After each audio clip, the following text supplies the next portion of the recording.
Good morning and welcome to Sunrise Daily. I'm Ayo Makinde. Beautiful Thursday morning from here in Lagos. I'm Kaide Fikelu. Just one day before Friday. Oh, yes.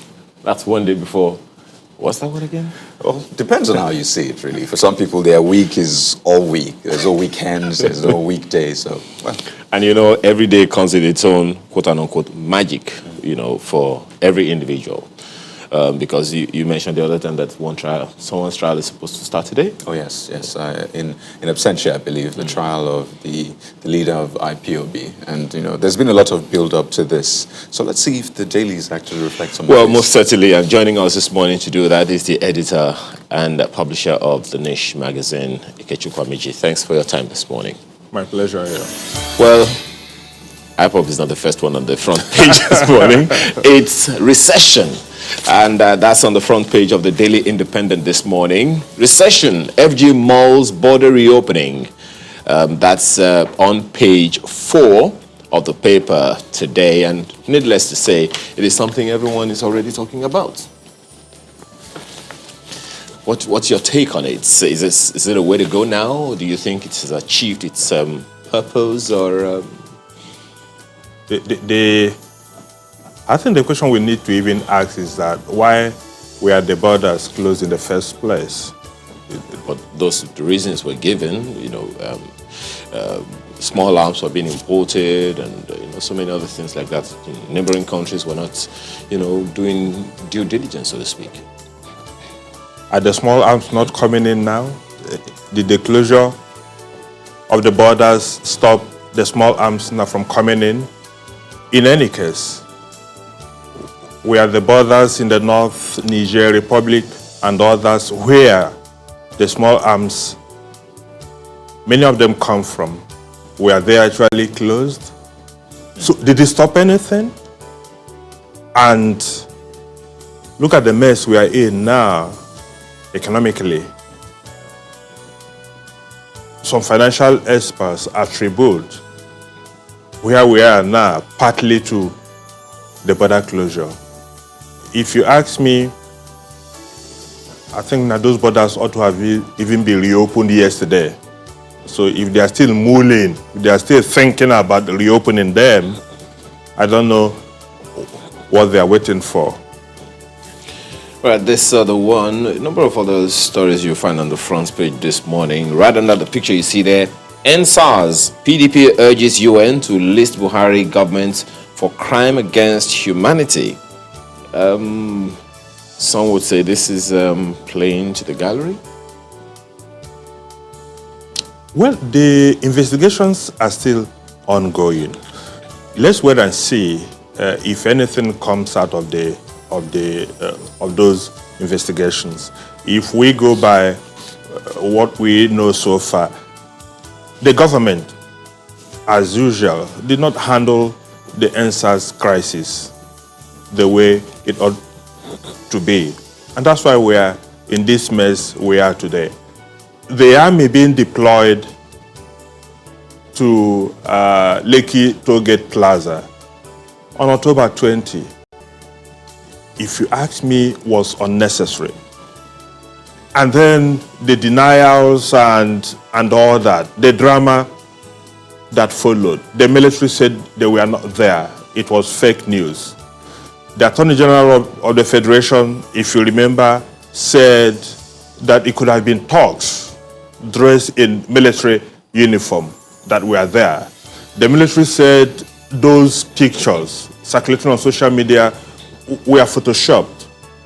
And then they came round to say, okay, we were there, but we didn't shoot anybody. We shot into the air with blank bullets. Eventually, they agreed that they went to that place with both live bullets and blank bullets. So, what do you believe? If even the governor of Lagos said, I didn't call in the army, I don't know where they came from. The army went to this thing to say we were invited by the governor of Lagos State. So the denials cannot give anybody the confidence. Because if you ask me, I would say the institutions lied. You can say, if you want to be diplomatic, you can do a little tweaking of the decision, but they lied. And you ask yourself, if they did not err, why did they lie? Where were all these deniers? Where were all these cover-ups? So, whether the PDP is playing to the gallery or not, that is the politics. But let's wait and see what all these investigations, the tribunals, the panels of inquiry, what they're going to come up with. But the government did not handle the NSAS protests the way it ought to be. And don't forget, we have coined this in miscreants, hoodlums, and all that. Yes, there was looting. But the fact of the matter is that going to Lekki Tollgate Plaza to shoot at young men and women who were protesting, singing the national anthem, holding the Nigerian flag. If you had gone to all the places they were burning and... But needless to say, you also know that the army is saying they didn't shoot at them. Because otherwise, maybe the fatalities would have been worse. That's one other way that they are looking at it. It is still something that needs to be investigated, like I said earlier. Okay. Because they have denied too many things. Okay, well, just as you said, maybe we'll wait for the answers and then see where it goes from there. Well, let's take a look at the front page of the Daily Trust. The lead story mirrors what you have in the previous paper. You see farmers kick as federal government moves to reopen borders. Abuja, Lagos Chambers of Commerce back government. Food prices will drop. Experts. I know you think that the borders should have been opened yesterday. But looking at it from this angle, farmers kick in that, this is not the time to open. It's not going to work for our business. So as some form of balance, do you think they have a point here? If the argument that the farmers are making is that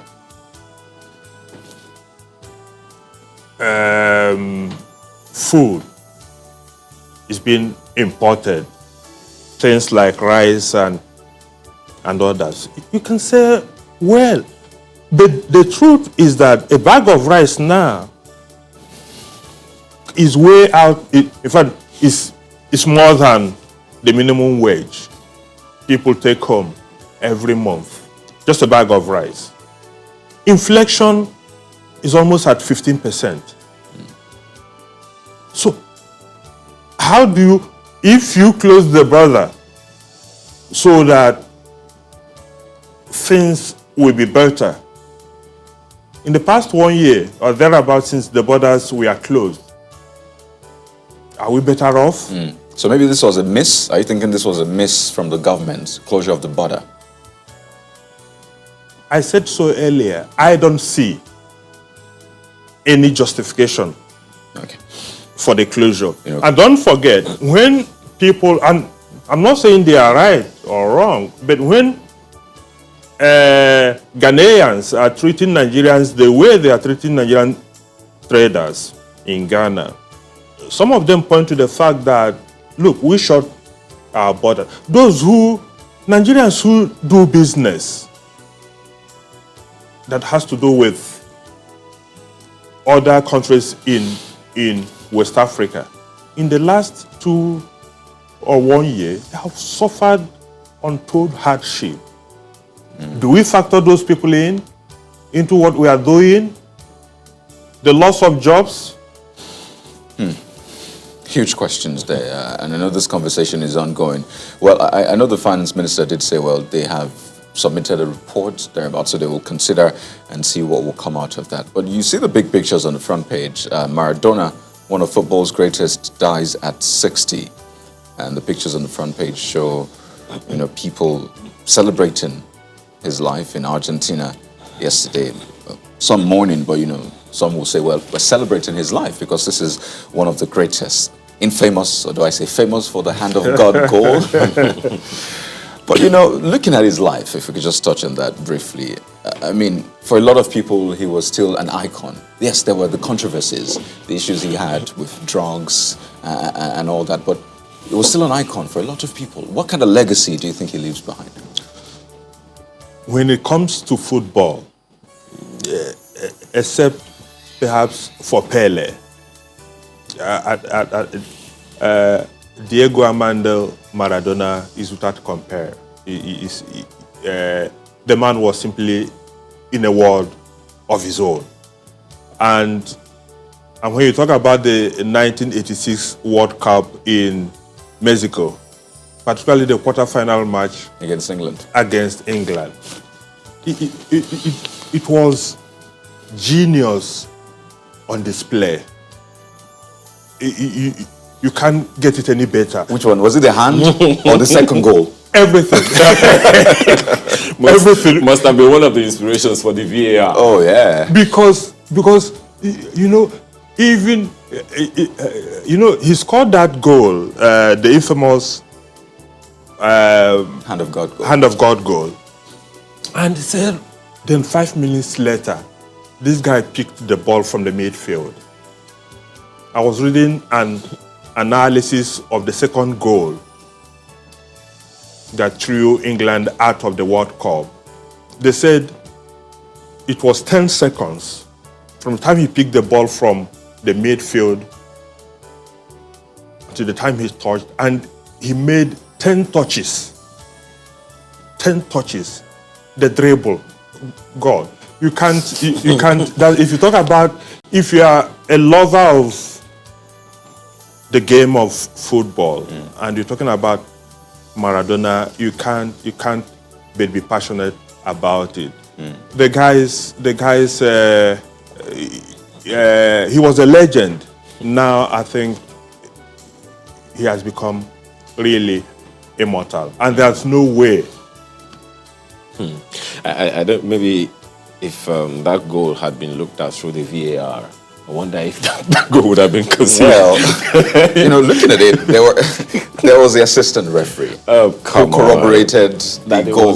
So it was meant to be the VAR. But then it's not what you're going to see on the front page of the Nigerian Tribune, but we'll get to that later. The Guardian newspaper looks at the lead this way. Questions over Buhari's fuel import deal, beg your pardon.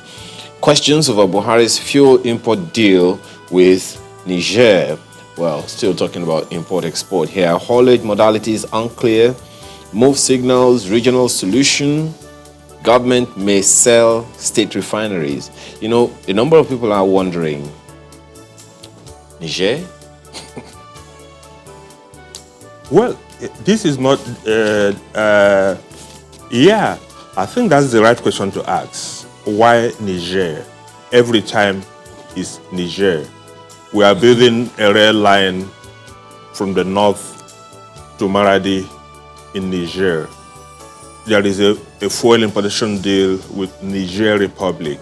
And there are so many other things that the government is doing that have to do with Niger Republic. There have been so many insinuations out there. I don't want to go into conspiracy theory. They are neither here nor there. But the truth of the matter is that if there is any area, and I'm saying this with all sense of responsibility, if there is any area that the president has failed, President Muhammadu Buhari has failed spectacularly, it is in his management of our oil resources. Don't forget, he was a petroleum minister. And when he was coming in 2015, a lot of people had hoped that if, for no other thing, he would at least sanitize the petroleum industry. And of course, when he took the job of de facto petroleum minister, people said, okay, but the accounts of NNPC are still as opaque as they used to be. under Jonathan administration. None of the 4 refineries is working. All the issues are still there. We are still importing fuel. We are increasing this in every day. People talk about the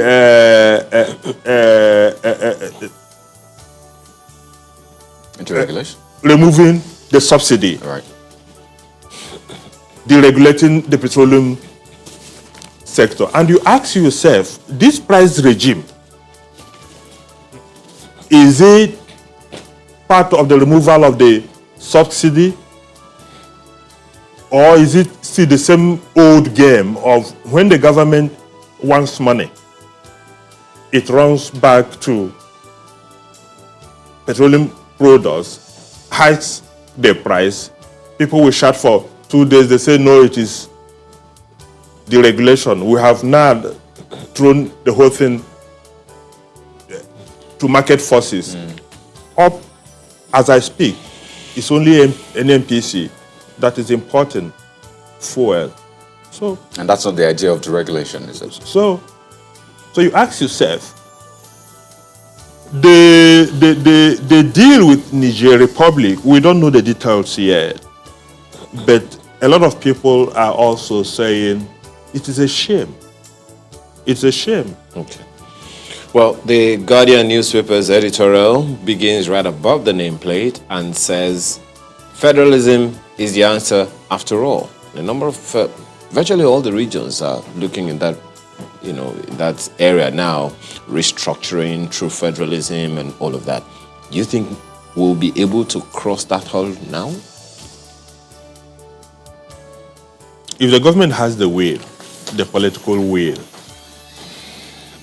you see, the big elephant in the room when it comes to running Nigeria as an egalitarian society where everybody is brought on board is the political will to do what is right. If the government has the will, what is restructuring? After all, don't forget that APC set up a committee headed by El-Rufai that came up with a report that is even not different from the report of the constitutional decision that President Goodluck Jonathan set up. What are those low-hanging fruits? The proponents of the restructuring agenda are saying that Nigeria, there are too many issues in the exclusive list, legislative list, that only the federal government can legislate on. Devolve some of these powers to the states or the regions, as it were, so that instead of going to Abuja every month to go and get money, you generate from your own and take some to the federal government. How can you continue to have a police run centrally from Abuja? People are asking for state police. What is so difficult about that? Except that there is no political will to do anything in this country. You know, that term, that expression, political will, has been brought up a lot of times, and you wonder, what does it really mean to show that political will? But let's take a look at the front page of the Nigerian Tribune. NSAS is the lead story. FG engages with UK on threat to sanction officials. I believe you followed the proceedings at the UK Parliament. Some of the statements that were made on the floor, some of the allegations, and some of the responses we've gotten from the Nigerian government. But now it sounds as though the Nigerian government is saying, well, for the Parliament, it's not entirely their place to speak for the government. They're not a government agency. That's what it sounds like the government is saying. But seeing the response Nigeria has given so far to some of those allegations, and then the decisions that the Parliament says, well, might be taken, Where do you see this going? The international community was outraged, like I said earlier, by the things that happened, particularly at the Lekki toll gate. The obfuscation by the government, the denials by the military, did not help matters. We need to know what the truth is. If it is true that there were no shootings at the Lekki toll gate on Tuesday, October 20, then it will be a different story altogether. But if there were indeed shootings, if soldiers paid by taxpayers' money went with guns and ammunition bought by these same taxpayers to shoot at defenseless youths that we are not armed, then it is indefensible. Anybody, anywhere who has any qualms of conscience must be morally outraged. I still go back to what I said earlier. Let us know what the truth is. If there is no truth, if all these allegations flying everywhere, if they are false, then Nigeria has nothing, the government has nothing to worry about. Okay. But if there were shootings, they should expect sanctions from the international community, because that behavior, if it is true, is a very bad behavior. Perhaps we wait for the report of those panels of inquiry, just as you said the other time. The Vanguard newspaper is next, and it leads with NSARS. COVID unveils a 100 billion naira lifeline for police. That story is on page 5. It has a good number of riders here this morning. To renovate 44 police stations affected by protests, unveils 175 billion naira skills acquisition scheme for 4 million youths. Low interest rate loans for affected businesses. Received 28.7 billion naira donations, spent 43 billion naira. Wife, son of Atiku Abubakar's security detail, lawmakers, brother kidnapped in Yola. 3 children in Ondo released after parents paid 2.5 million naira ransom. Senate summons Communications Minister Pantami over insecurity, and the story, of course, on page 5 of the paper this morning. Well, in 30 seconds, how productive, how impactful do you see that donation or lifeline of 100 billion naira by COVID for police? How productive do you see it being? It's a good thing, but I'm going to add a caveat. If going by what happened with the palliatives, which this Simca COVID provided, and which it has now been established that various governments, particularly at the state level, locked up Indomie and other things until those warehouses were broken into. My advice is that, as good as this initiative is, that the organized private sector should find a way of executing this project themselves, rather than channeling it through the same government that did not account for the ones that were provided earlier.